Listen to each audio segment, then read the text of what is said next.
Good morning বন্ধুরা, আশা করি তোমরা সবাই ভালো আছো। আমিও বেশ ভালো আছি। ববিস কুকিং ব্লগ থেকে সবাইকে স্বাগত জানাই। আজ হচ্ছে বছরের শেষ দিন, চৈত্র মাসের সংক্রান্তি। তো চৈত্র মাসের সংক্রান্তি আমি এদিকে প্রদীপ জ্বালিয়ে দিয়েছি, মানে প্রদীপ জ্বালিয়ে পুজো করে নিয়েছি। আর এই যে লণ্ঠনটা দেখছো, এই লণ্ঠনটা আমার ভাইয়ের বউ আমাকে দিয়েছিল, তো এতদিন ব্যবহার করিনি। এখন আমার এটা খুব কাজের হয়েছে, কারণ এই লণ্ঠনটার ভিতরে আমি প্রদীপটা জ্বালাই, কারণ ছেলে বাড়িতে রয়েছে, তো তাই প্রদীপটা আমার নিমে যায়। আগে আমি ঢাকা দিয়া প্রদীপটা ব্যবহার করতাম, কিন্তু জ্বালানোর সময় হাতটা কয়েকবার পুড়ে গেছে, ওই জন্য এই লণ্ঠনটা বের করেছি। এই লণ্ঠনটা আমার এখন খুব ভালো লাগছে। যাই হোক, তো এই সোজা চলে এলাম ব্যালকনিতে। ব্যালকনির গাছগুলোতে এত ফুল ফুটেছে, আর বছরের শেষ দিন এই ফুলগুলো দেখে আমার মনটা খুব ভরে গেল। কারণ এই গাছটাতে দুই দিন ধরে ফুলটা ফুটছিল না, কিন্তু এই শেষ দিনে, বলে না একটা কথাই আছে, যার শেষ ভালো তার সব ভালো। আর আমার শেষ ভালো বলতে আমি সকাল সকাল উঠে স্নান করে নিয়েছি, আর এই যে ফুলগুলো দেখে নিয়েছি। আর এত মানে জবা ফুল ফুটেছে, নিচের গাছ থেকে নিয়ে এসেছি, আর এই ফুলগুলো তোলার কোনো প্রয়োজনই হয়নি। তাই এই ফুলগুলো আমি গাছে শোভা বাড়ানোর জন্য রেখেই দিলাম, আর দেখতে খুবই ভালো লাগছে।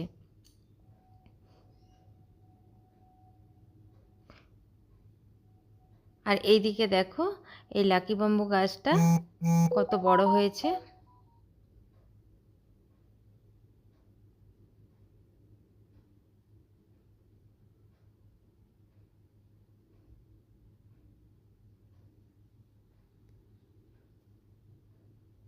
এবার চলে এলাম, আর এই সোফাটা নতুন নিয়ে এসেছে, কিন্তু সোফাটা খুব একটা ভালো নয়, খুব শক্ত। যাই হোক, তো এরপরে রান্নার দিকে চলে যাব।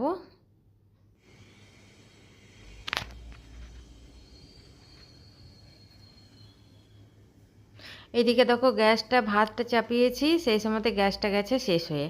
তো গ্যাসের জায়গাটা পুরো খালি করে গ্যাসটা লাগিয়েছি। এবার ওই জায়গাটা পরিষ্কার করে গ্যাসটা ঢোকাবো। এইদিকে পনিরটা নামানো আছে, আর এইদিকে ভাত আর ডাল হয়ে গেছে আমার।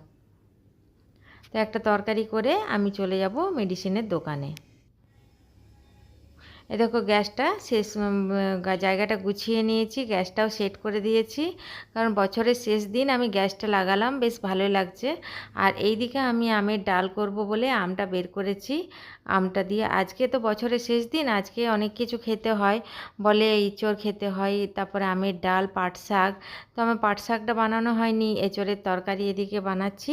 পাশের বাড়ির দিদি বাড়ি থেকে একটু এঁচোড় দিয়ে গেছে, এঁচোড় আমার বাড়িতে ছিল না, তো এই এঁচোড় দিয়ে ডাঁটা দিয়ে একটা তরকারি করব, আর একটু কুমড়োর তরকারি করব, আর মাছ, আর আমের ডাল। এই ছিল আজকের আমার রান্না বছরের শেষ দিনে। আর সঙ্গে থাকবে চাটনি আর মিষ্টি। আমের ডাল করলেও আমি একটু চাটনি, আমের আচার বার করে নিই। যাই হোক, এই রান্নাগুলো গুছিয়ে গাছিয়ে আমি চলে যাব এবার দোকানে। এইদিকে আমি মাছটা ভাজতে দিয়েছি, মাছটা একটু রান্না করে নেব।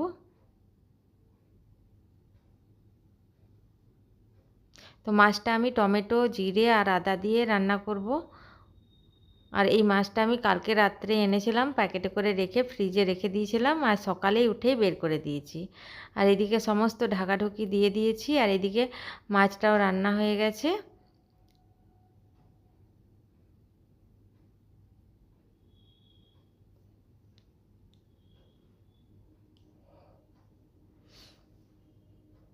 এইদিকে বিকেলবেলায় তোমাদের দাদাভাই তাড়াতাড়ি বেরোবে বলে আমি ইনশিওরটা গুলে দিচ্ছি। ও ইনশিওরটা খেয়ে দিয়ে চলে যাবে। ওর খেতে খুব একটা ভালো লাগে না, কিন্তু একসাথে 2 প্যাকেট নিয়ে এসছে বলে আমি এটা জলের মধ্যে গুলে দিয়ে দিচ্ছি। এবার রাত্রিবেলায় 9:30টার সময় চলে গেলাম ষষ্ঠীর দোকানে, মানে আমাদের পাশে একটা মুদিখানার দোকান আছে, সেখান থেকে কিছু ওই যে চাল, তারপর দিনে যেহেতু পুজো হবে, আলু, চাল, সব মুগের ডাল নিয়ে এলাম।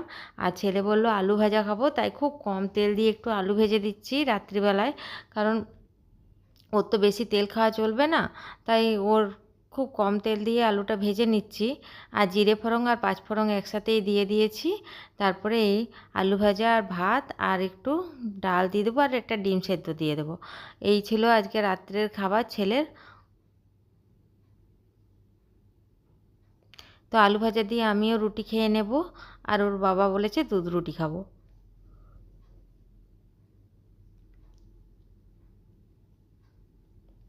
তো একটু গ্যাসের আঁচটা বাড়িয়ে জলটা একটু শুকনো করে আর কম আঁচে ঢাকা দিয়ে রেখে দেব। আর সঙ্গে কাঁচা লঙ্কা দিয়ে দিলাম। এইদিকে দেখো বন্ধুরা, আলু ভাজাটা মোটামুটি জলটা শুকনো হয়ে গেছে, আর কম আঁচে নেড়ে নেড়ে নেড়ে নেড়ে ভেজে নেব, কারণ বেশি তেল দিতে তো পারবো না।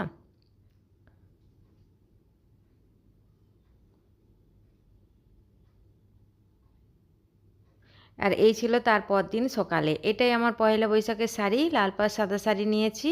এবার সেজে কেজে চলে যাব আমি একটু মেডিসিনের দোকানে। সেখানে এই জিনিসপত্র, এই যে জিনিসপত্রগুলো সব পুজোর জিনিস গুছিয়ে নিয়েছি, কারণ এই সকালবেলাতেই গুছিয়ে নিলাম। আর ফল টলগুলো কালকে বাজার থেকে এনে রেখে দিয়েছি। আর এইদিকে ভাতটা বন্ধ করে রেখে যাচ্ছি, আর কিছু তরকারি রাত্রিবেলায় করে রেখেছি, সেটা বার করে গরম করব। তারপরে এইদিকে পুজোও করে নিয়েছি, সমস্ত ফুল টুল আমিই তুলে নিয়েছি, অনেক সকালে উঠেছি, সমস্ত কাজ কিছুটা গুছিয়ে নিয়ে আর এই যে চলে এলাম মেডিসিনের দোকানে, ম্যাক্স লাইফ মেডিকেল। চলো ভিতরে যাই, সবাই কী করছে দেখি। এখন বাজে 8:45। 8:45টার মধ্যে আমি ঘরের কাজ গুছিয়ে চলে এসেছি। আর এইদিকে এই জায়গাটায় পুজো হবে। কালকে দিদিভাই পুজো আলপনাটা রাত্রিবেলায় দিয়ে গেছে, শুকিয়ে গেছে। এরপর আমি আস্তে আস্তে সমস্ত জিনিস বার করে আর আমি গুছিয়ে নেব। এইখানে জিনিস কিছু কালকে নিয়ে এসেছি, আর এই যে কিছু নিয়ে এলাম। এর নাম হচ্ছে কোয়েল, আমাদের দোকানের কাজ করে। কোয়েলের সাথে আমার ভালোই, মানে কোয়েল খুব ভালো মেয়ে। আর কোয়েলকে বললাম তুই ফলটা কেটে নে, আর আমি বাকি গুছিয়ে নেব। এই যে সমস্ত গুছিয়ে নিয়েছি। এরপর চলে যাব আমাদের ওম ট্রেডার্সে, ও রড সিমেন্টের দোকানে। সেখানে যেই দিদির পুজোটা হবে। আর কোয়েল ওই যে ফল কাটতে বসেছে, আমি বললাম যে চল ফল কাটাটা একটু ভিডিও করে নিই, কারণ কোয়েলেরও খুব শিগগিরই বিয়ে হয়ে যাবে। এই যে ফল কেটে নিয়েছে।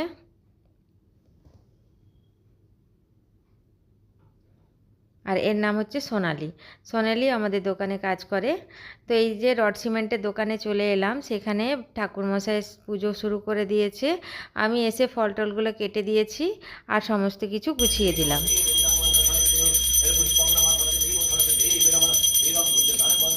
তো রড, চলো পুজোটা দেখে নাও।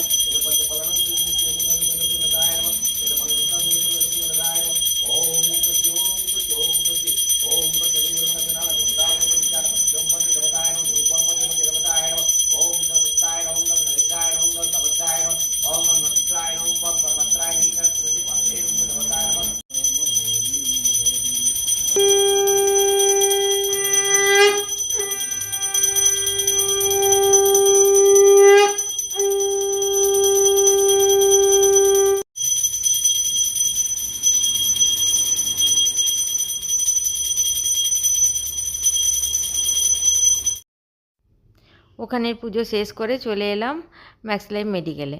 সেখানে এই যে পুজোর জোগাড় দিদিভাই বলছে যে এইটা এরকম করতে হবে, ওটা ওরকম করতে হবে, দেখিয়ে দিচ্ছে ঠাকুরমশাইকে। আর এই যে আমি পুজোর জোগাড়ের কিছু ব্যবস্থা করে দিয়েছি, কারণ এখানে আমি সমস্ত কিছু গুছিয়ে তারপরে ওই রডের দোকানে গেছিলাম, সিমেন্টের দোকানে। সেখানে থেকে আবার চলে এলাম এখানে, ঠাকুরমশাইকে সঙ্গে নিয়েই চলে এসেছি।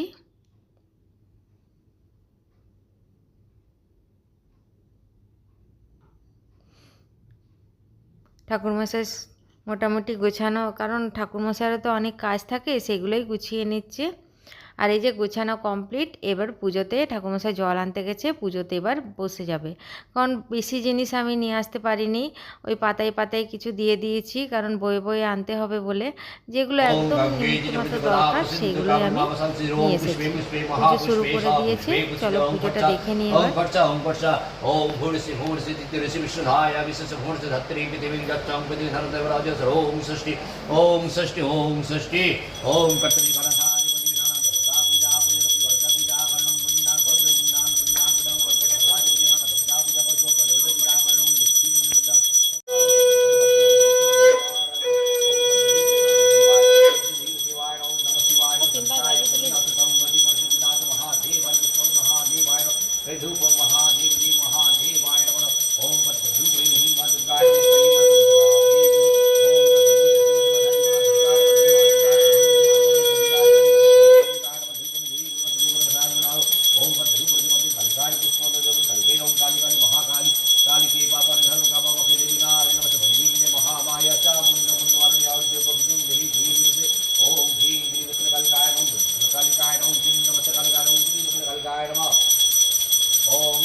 বাবা এখন চন্দনের নাম করো চন্দন সিং বিশ্বজিৎ চন্দন বিশ্বজিৎ চন্দন সিং দেবতা গোত্র আর বিশ্বজিৎ শর্মা দেবতা গোত্র।